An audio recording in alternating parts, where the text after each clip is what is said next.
E aí, pessoal, tudo bem? Nessa aula a gente vai discutir um pouquinho sobre elementos de design de jogos e mais especificamente sobre o jogo e o seu design, né? Então, estamos na terceira semana e a primeira coisa que a gente quer discutir é o que é um design de jogo, né? Então, nada mais é do que decidir o que um jogo deve fazer. Então, tudo que você faz no jogo, toda a proposta que você estabelece no jogo, ela vai passar pelo quê? Por um design, que é esse projeto de jogo, né? Então, o que é que um jogo faz no fim das contas? Segundo o Shell, que é um excelente pesquisador teórico da área, diz o quê? O jogo vai possibilitar ao jogador o quê? Uma experiência maravilhosa, atraente e memorável. Então, no fim das contas, o que se espera em qualquer jogo que você jogue é uma experiência memorável, digamos assim. E o jogo ele consiste de quê, não é? Consiste de um conjunto de artefatos que foram projetados para proporcionar essa experiência. Então, uma vez que você quer desenvolver um jogo, você tem que ter em mente que você tem que proporcionar uma experiência memorável. E para tal, você precisa, através do design do jogo, projetar, desenvolver artefatos que levem a esta experiência. Então, por exemplo, se a gente pegar aqui o jogo, né, Monopoly, o banco imobiliário, né, o famoso banco imobiliário, né? Ele é um jogo projetado para gerar o quê? Uma experiência de compra, venda e aluguel de propriedades do mercado imobiliário. Essa é a proposta do banco imobiliário.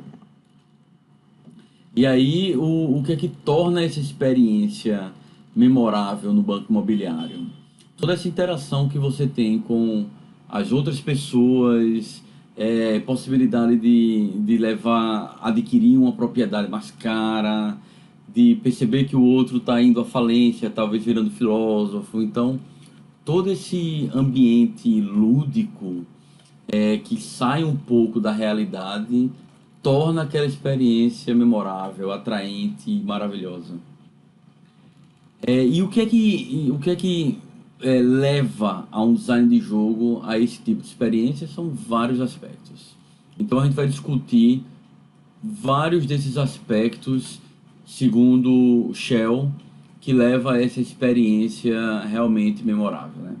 Então, primeiro, um jogo ele é completamente voluntário. Você não pode obrigar ninguém a jogar um jogo, né? Então, uma vez que você faz isso, você já torna aquela experiência desagradável, né? Então, você tem que participar, interagir naquele jogo, seja ela de forma individual ou com outras pessoas, tendo todo mundo de forma voluntária, né? Então, se você força alguém, você já tirou o prazer. Segundo, que a gente já discutiu, né, a diferença entre jogar e brincar. Jogos têm objetivos, têm regras claras, não é? Então, todo design de jogos vai ter aqueles objetivos especificados, tanto pelo jogo e para aqueles jogadores, né? Se você tem diferentes papéis, você vai ter o jogo proposto com os objetivos desenhados para aqueles diferentes papéis. Um exemplo disso daí no banco imobiliário, qual é o objetivo? Levar os outros jogadores à falência. Esse pode ser um dos objetivos, na verdade, né? Então, mas na verdade você pode ter no próprio banco imobiliário conquista de territórios, que são objetivos intermediários, e no fim das contas, quando todos vão à falência, você fica lá, você encerra o jogo, né? Então, você tem o objetivo final daquele jogo. Outro exemplo no SimCity, é um jogo muito legal, eu joguei muito já esse jogo. Inclusive já tem hoje para dispositivos, várias versões. E o jogo basicamente tem por objetivo criar uma cidade. Então, quando você inicia o jogo, você vai ter um terreno sem nada e você começa a construir uma cidade ali. E você precisa evitar que a sua cidade quebre, né? Então, à medida que você vai interagindo no jogo, alguns elementos vão sendo liberados, você vai tendo acesso a mais dinheiro e vai construindo sua cidade. E aí, à medida que você constrói a sua cidade, você tem que ter cuidado nas suas ações para que não leve a cidade à falência. Basicamente é isso. Um jogo também possui o quê? Conflitos, né? Então, os conflitos no jogo, na verdade, são resultado de desafiar o jogador a superar um determinado obstáculo. Então, pense o seguinte, você está naquele jogo e de repente ele é apresentado um desafio a você superar aquele obstáculo para poder prosseguir naquele jogo. E aí, esses desafios, eles criam o quê? Um senso de realização. Uma vez que você passa por aquele desafio, aquele conflito que você se encontra, quando você passa aquilo, você se sente normalmente realizado. E aí você sente o quê? Prazer do jogar. Então, no golfe, não é? Qual seria esse conflito, né? O conflito é gerado pelo obstáculo no percurso. Então, você tem vários buracos que você precisa jogar a bola e esse jogar a bola no buraco, a depender do número de tentativas que você faça, pode levar você a ganhar mais pontos ou menos pontos. E se você está num ambiente competitivo, você vai ter um cenário de conflito e desafio muito maior. E no banco imobiliário, o conflito é gerado pelo quê? Você ter capacidade de administrar o dinheiro que você tem e as propriedades, levando em conta o quê? Outros jogadores, para que você consiga, por exemplo, levar esses jogadores à falência. Então, dado que o seu objetivo é levar outros jogadores à falência e você tem o desafio de conseguir administrar o dinheiro e as propriedades que você tem, você começa, à medida que vai superando esses desafios, tendo uma experiência prazerosa, uma experiência memorável. Todo jogo possui o que? Regras. Lembrando a diferença entre brincar e jogar, né? Então, regras são, em um determinado jogo, é o que vai definir. As regras é o que vão definir as ações que podem ser feitas pelo jogador e que tipo de resultado você pode alcançar. Então, na verdade, são as regras que vão delimitar esse escopo desse jogo, né? E no jogo você pode ganhar ou perder. Então, óbvio, né?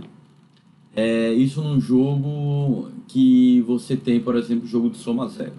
Para um ganhar, alguém tem que perder. Se você perdeu é porque alguém ganhou. Há jogos que são jogos de soma não zero, onde você pode ter um jogo que todo mundo ganha. Porém, a diferença pode estar no momento que aquela pessoa vai ganhar. Então você não tem, na verdade, uma competição e você pode ter vários jogadores, porém não competindo.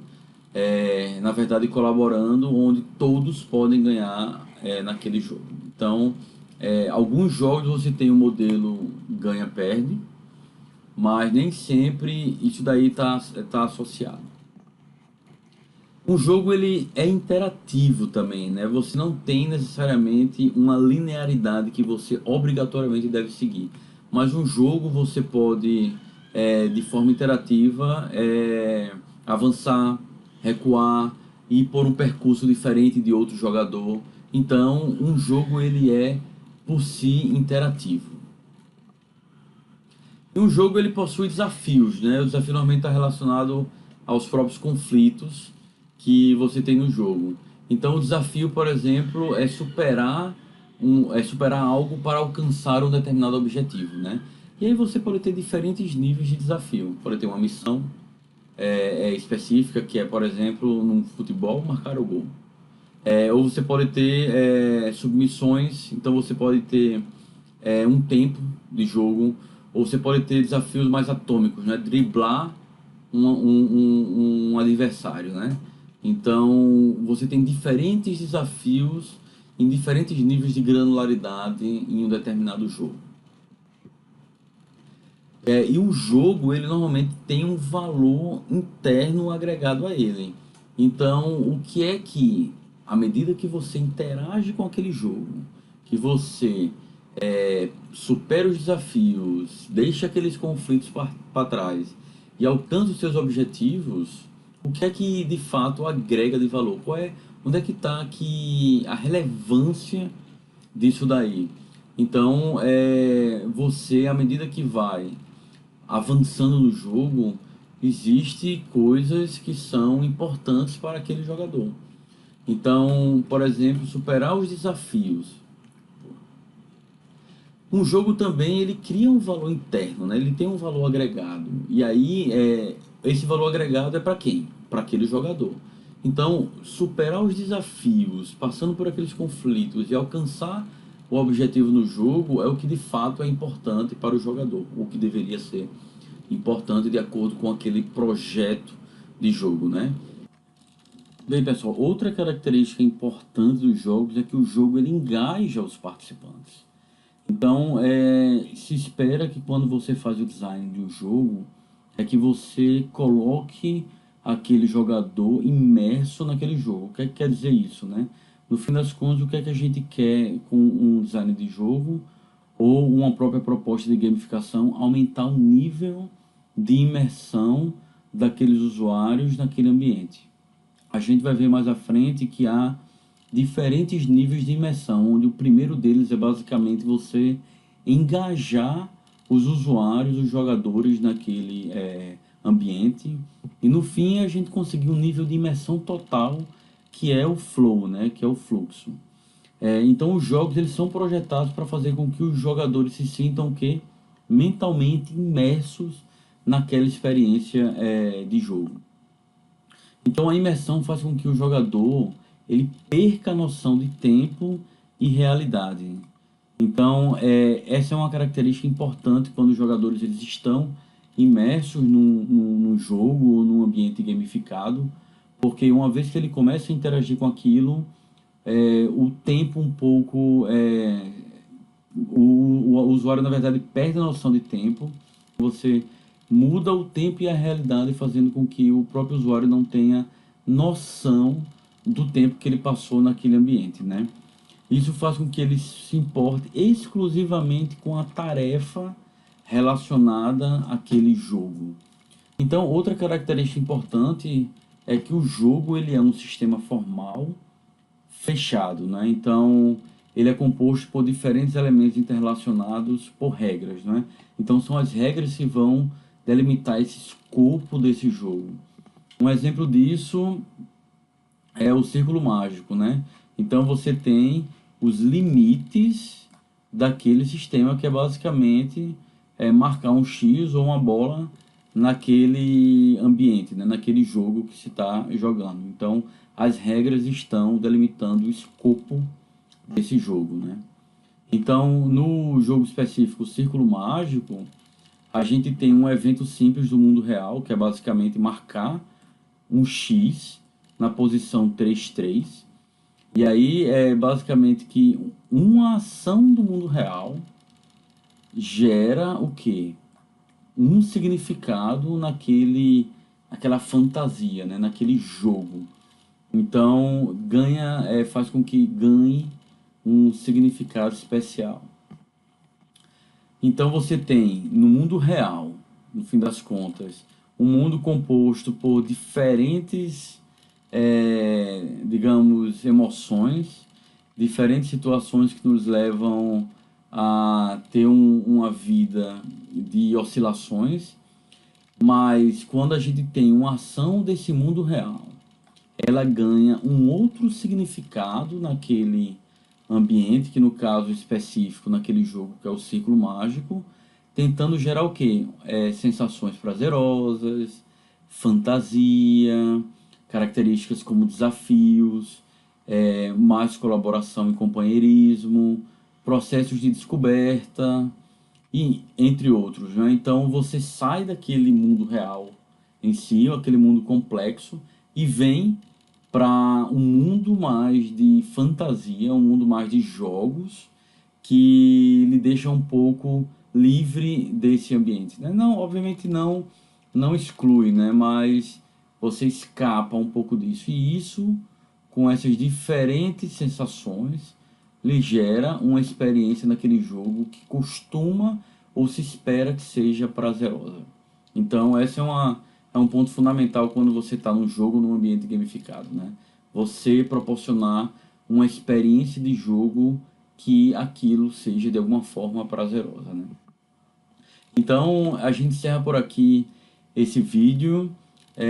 A gente espera que você tenha acompanhado, gostado. E vamos que ainda tem muitas aulas pela frente sobre o assunto.